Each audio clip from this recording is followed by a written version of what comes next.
Good morning. Welcome to episode 98 of the Driller Newscast, a weekly update on the news and stories impacting the drilling and water industry.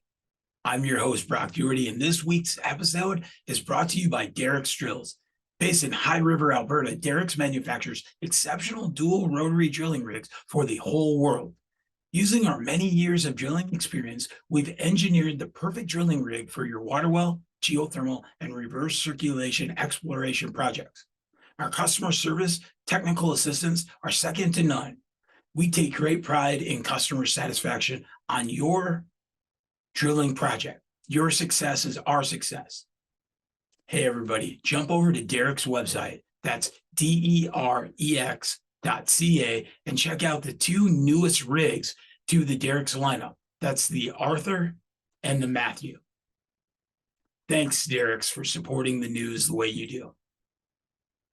For this week in the news, I want to talk about the Transportation Infrastructure Committee in D.C.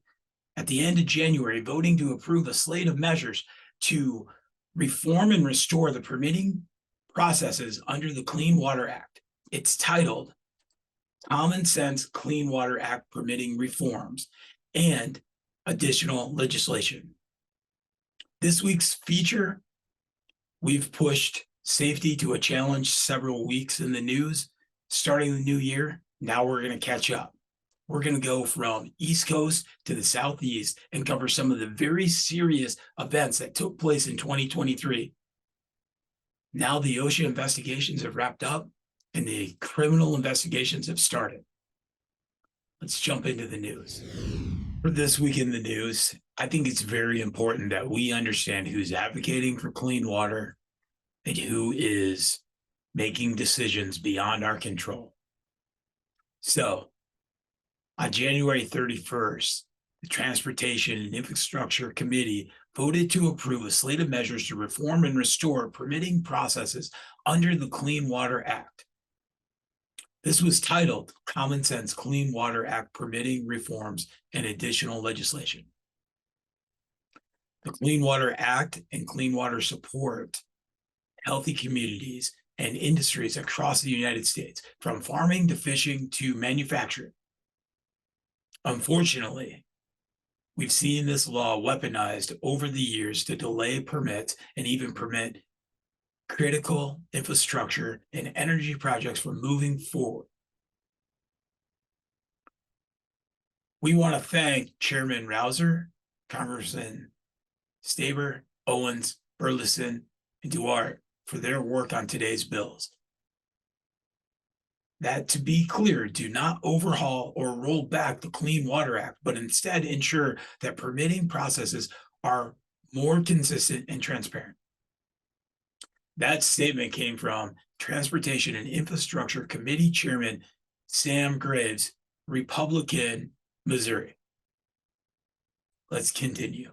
The Nationwide Permitting Improvement Act, introduced by Water Resource and Environment Subcommittee Chairman David Rouser, streamlines the nationwide permit process and maintains certainty that regulated entities involved in improving U.S. energy production, transportation infrastructure, and other commercial activities have had for years. We've talked in the last couple of weeks. We can see how long it takes for a reactionary situation to happen. And that national permitting process for pollutants going into clean water is a big deal, everybody. Subcommittee Chairman Rouser said, "Time is money, and permitting disruptions are a key cause of infrastructure project delays while driving up the cost at the same time. The Nationwide Permitting Improvement Act addresses these permitting challenges with common sense solutions to keep critical projects on time as well as on budget, responsibly utilizing our natural resources and improve our transportation network." The confidence in the Clean Water Permit Act, introduced by Representative John Duarte, Republican, California, ensures that the National Pollutant Discharge Elimination System permits riders to do their job in a manner that permits can rely on limits opportunities for frivolous lawsuits, and protects permit holders that are acting in good faith following the specific requirements in their permits in accordance with decades-old Environmental Protection Agency policy. Everybody, let's be serious. We don't have EPA policy that's decades old. It keeps flip-flopping from every administration that goes in, from Obama era to Trump era, back to Biden, to what we're seeing with Sackett's versus the EPA, West Virginia versus the EPA. Common sense is not science. I support us streamlining and having the right infrastructure, but you really have to think about what's happening here. Let's continue. The Water Quality Criteria Development and Transparency Act, introduced by Representative Burgess Owens, Republican, Utah, establishes a more transparent procedure for the development of water quality criteria by the EPA, often used in the permitting process, which would provide for additional public participation in limited judicial review. We are not in a place right now, industry, to be limiting discussions and judicial review. Continue. The Reducing Permitting Uncertainty Act, introduced by Representative Pete Staber, Republican, Minnesota, prevents the EPA from vetoing a Clean Water Act Section 404 dredge and fill permit before a permit application has been filed or after a permit has already been issued by the Army Corps of Engineers. Here's Representative's statement. The Democratic administrations of late are run by radical environmentalists who abuse the law and bend it to their will. The bureaucrats at the EPA are far the worst offenders. The Reducing Permitting Uncertainty Act, as included in House Bill 7023, would prevent the EPA from using its Clean Water Act veto authority to preemptively reject dredge and fill projects that have yet to file an application or retroactively eliminate already permitted projects. By clarifying the intent of the Clean Water Act, we can eliminate executive overreach, create more certainty in permitting processes, and in the long term, increase our energy production.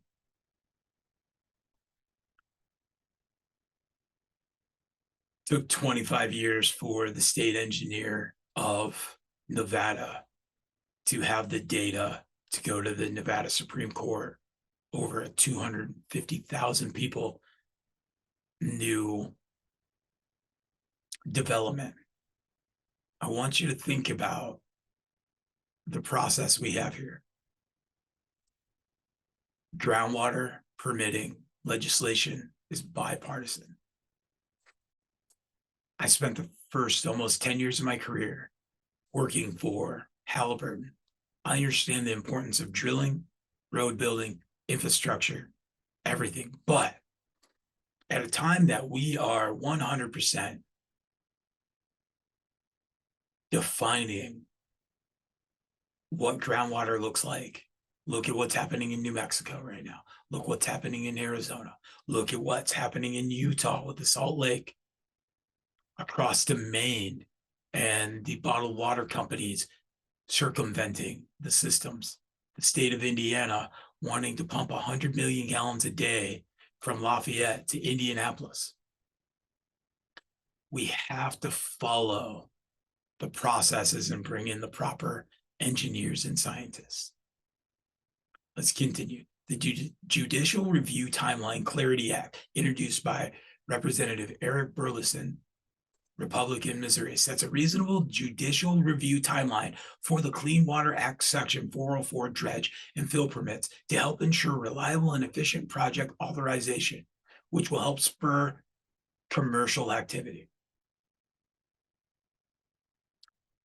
Burleson goes on to quote, "For far too long, environmental activist groups have used the litigation to stall crucial projects. The Judicial Review Timeline Clarity Act, as included and House Bill 7023 will provide certainty to agencies and communities in order to facilitate speedy authorizations, spur infrastructure development, and safeguard against endless lawsuits which stall crucial projects. Common sense needs to make it into our legal system. When we allow environmentalists to file frivolous lawsuits, it wastes time and resources for projects that the people of our nation depend on. Courts shouldn't be used as vehicles to impose an environmentalist agenda.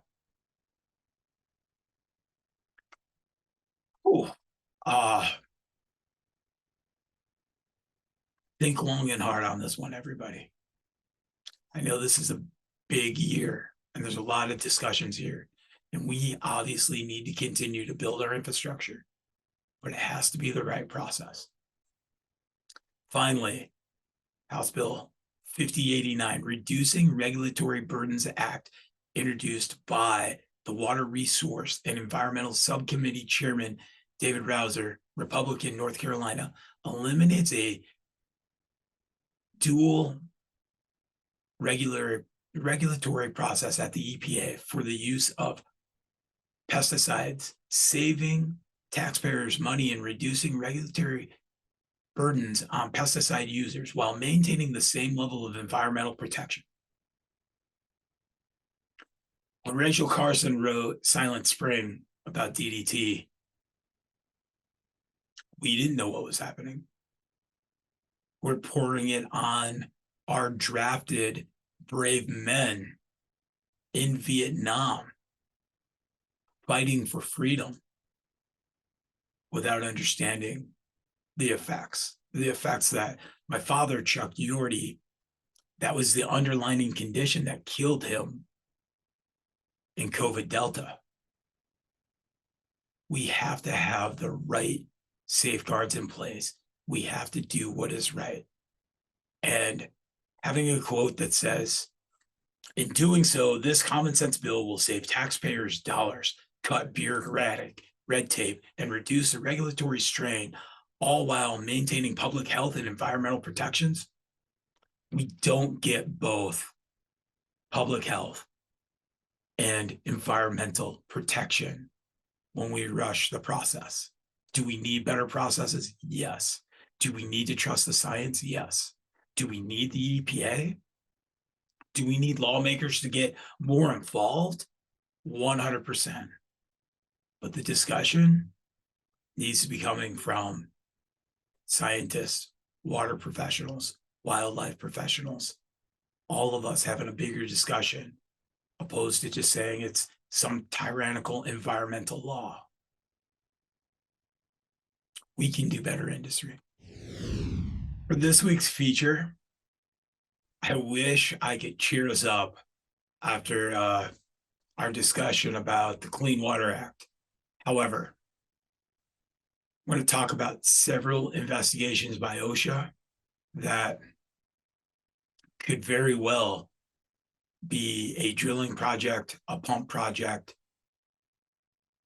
all that we do in drilling, construction, water, geothermal, cathodic, geotechnical, environmental.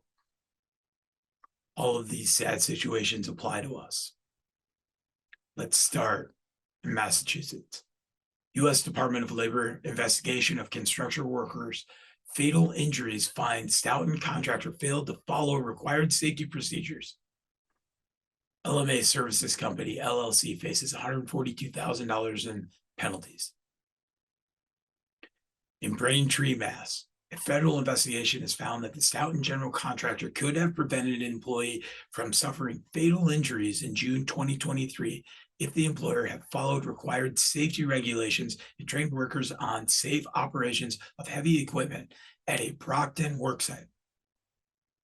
The U.S. Department of Labor, Occupational Safety and Health Administration found LMA Services exposed employees to struck by and caught between hazards as they worked near a compact track loader doing excavation work for a new building at the Brockton Hospital. Working in a hospital, and we lose the life of a construction worker. OSHA investigators discovered the track loader bucket was elevated and being used to load and unload crushed stone on uneven ground as the employee worked beneath. During the operation, the employee suffered fatal injuries after being struck by the loader and pinned between the ground and the bucket.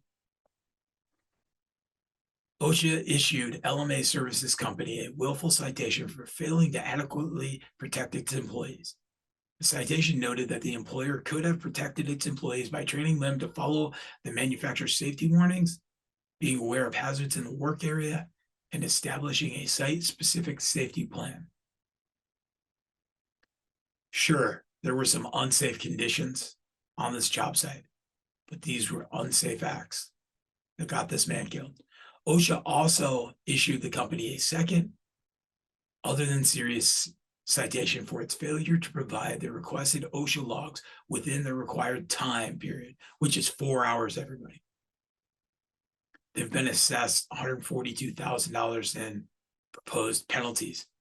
That doesn't make up for the life that we lost. That was January 18th, that investigation wrapped up. Now, January 26th, U.S. Labor Department cites Silver Creek plumbing contractor after a 34-year-old employee's fatal fall, exposure to hydrogen sulfide.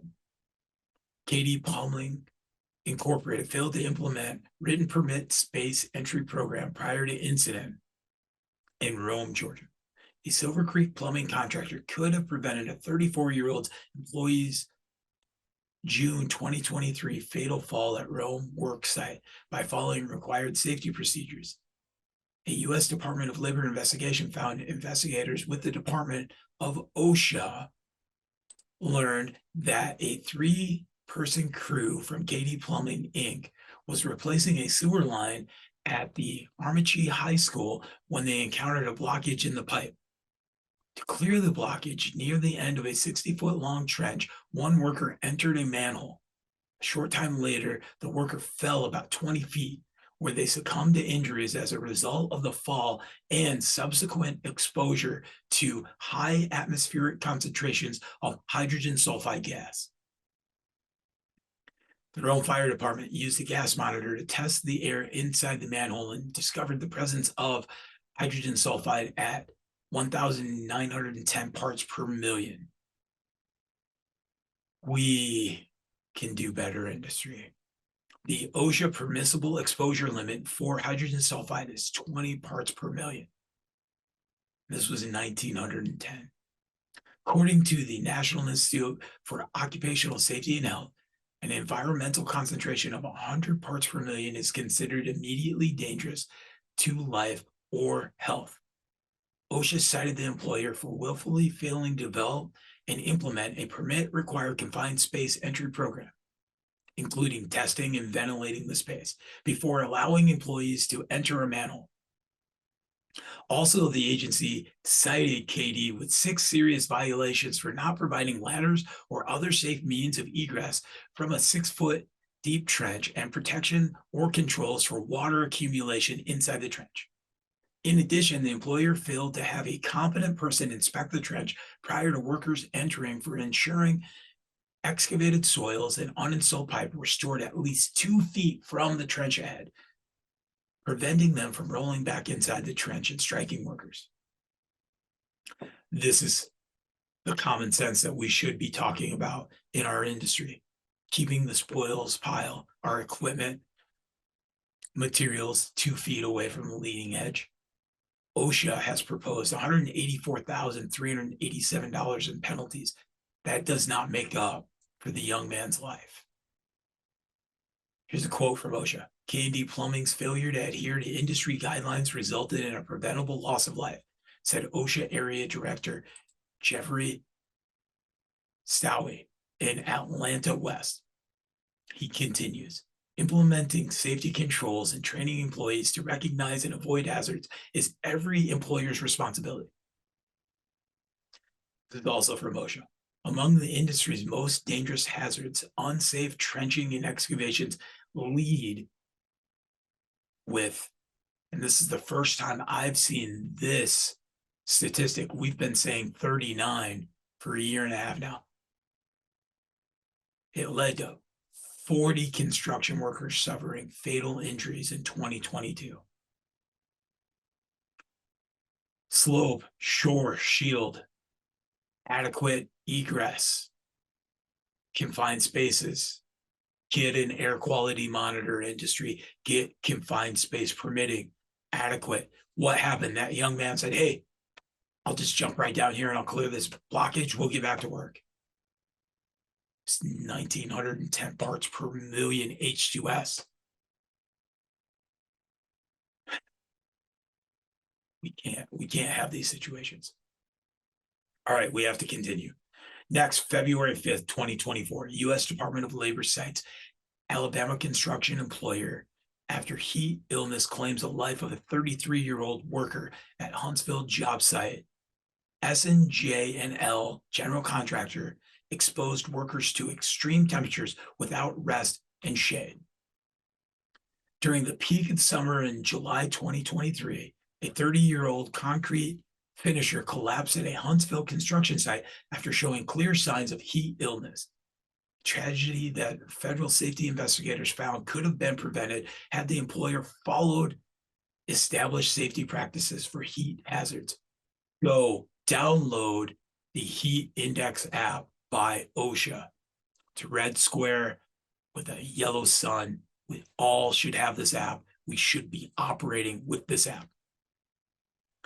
Summer 2023 was one of the hottest on records, where OSHA investigated the fatality and found that the contractor was hand forming concrete curbs when the heat index neared 107 degrees and the humidity climbed to 85%.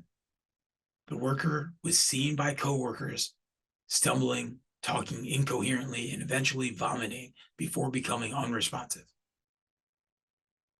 Though employees provided first aid and paramedics transported the worker to the hospital, the worker died only 2 hours after being admitted.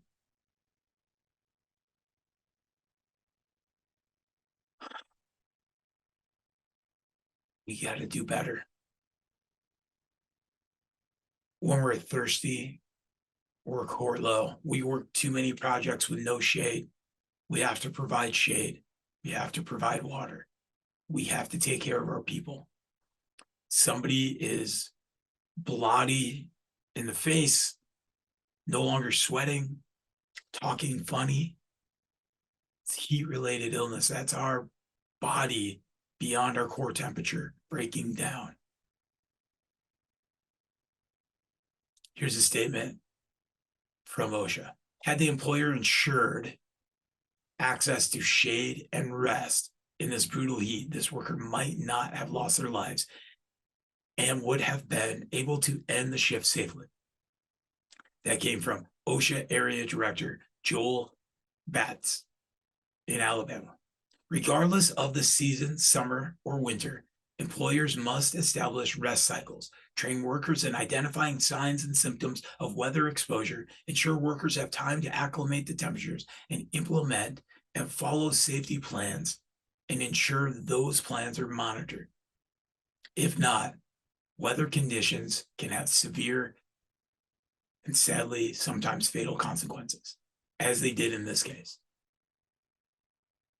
OSHA goes on to state, increasing summer temperatures continue to impact workers. Fatalities due to exposure to extreme temperatures increased 18.6% 2022, rising to 51 from 43 2021. Finally, this one hits me the hardest, and work alone policies are very important for us in this industry. So we're going to talk about Florida. February 8th, 2024, the investigation was wrapped up on a Melbourne crane service provider after OSHA found lack of safety protocols led to a 34-year-old employee's electrocution. Captain Hook's crane service sent uncertified crane operator alone on the day of incident in Palm Bay, Florida. U.S. Department of Labor safety investigators have found that a Melbourne rental crane service provider could have prevented the electrocution of a 34-year-old crane operator at a Palm Bay worksite in August 2023 by ensuring required safety measures were in place and followed.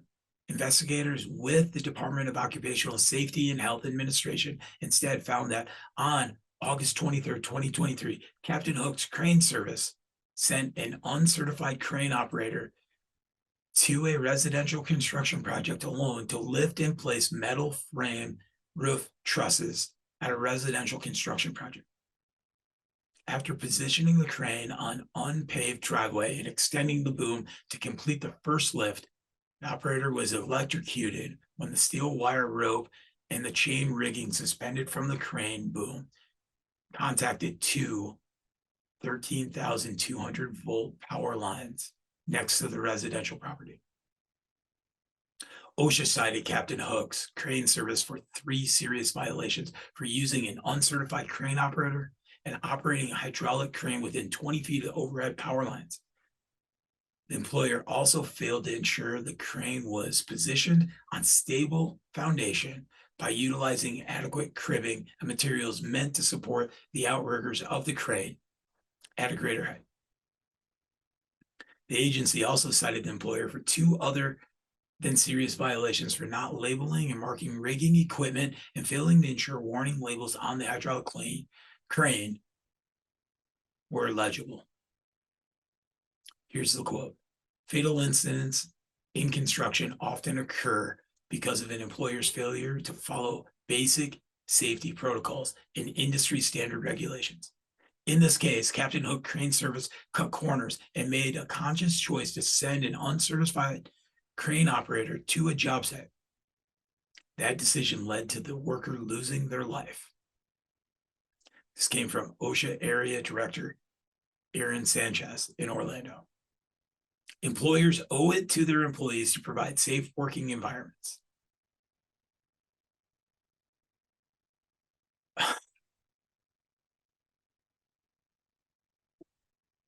All of these cases have been men between the ages of 30 and 40, becoming smart enough, incompetent, and able to make choices necessary to work on projects, yet also proving their worth and their value and working as hard as they can. And this is what happens when we have poor policies in place, poor safety attitudes, lack of leadership, not understanding the stakes and consequences. From trenches to heat-related illnesses, to H2S gas, to connecting with a power line. These are all things in our industry we deal with every day. It's another OSHA investigation that just wrapped up about lockout, tagout, and an employer removing the lockout mechanism to a line apart, not understanding there was a worker in the line of fire. This is our wake-up call, industry. It's February 2024. And here's 4 major investigations that are now leading to criminal investigations for lack of oversight, leadership, preparedness. We can do better. Go out, be smart. Make sure your employees are being smart and that we're doing this so we can all go home safely to our family and friends and be productive industry professionals. Thank you for joining us for episode 98 of the Driller Newscast. 99, it's just around the corner. And we're going to cover some of the best stories and interviews. And it's going to be a celebration of what we've done in the last 90 episodes leading up to episode 100. Sometimes we need to be slapped in the face and think about what policies are we doing for groundwater and the environment? And what are we doing to protect our people? And that's what I wanted out of episode 98. As I think of these things and I interact with great professionals throughout the industry, we all can do better. I want to thank Derek's Drill Rigs for helping us bring the news to you. Again, Derek and team don't get to select what we talk about, but I'll tell you one thing. Derek and team are very safety conscious. And as Derek says, I'm an Imagineer building innovative drill rigs that are reliable. He's always thinking about safety and how to eliminate the risk and get people out of the line of fire, how rod handling can be smarter, how rigs can be more efficient. Thank you, Derek and team. Head over to the Derek's website. That's DEREX.ca. Check out the Arthur rig and the Matthew rig and all the great things they have going on. Go to thedriller.com. Got great content coming out. I'm going to introduce you to our Washington correspondent for episode 100. Yeah, that's right. That's how important the news is to us right now. We got boots on the ground in DC working for the Driller. Very excited about that. Go out, be safe, be smart. Thanks, everybody.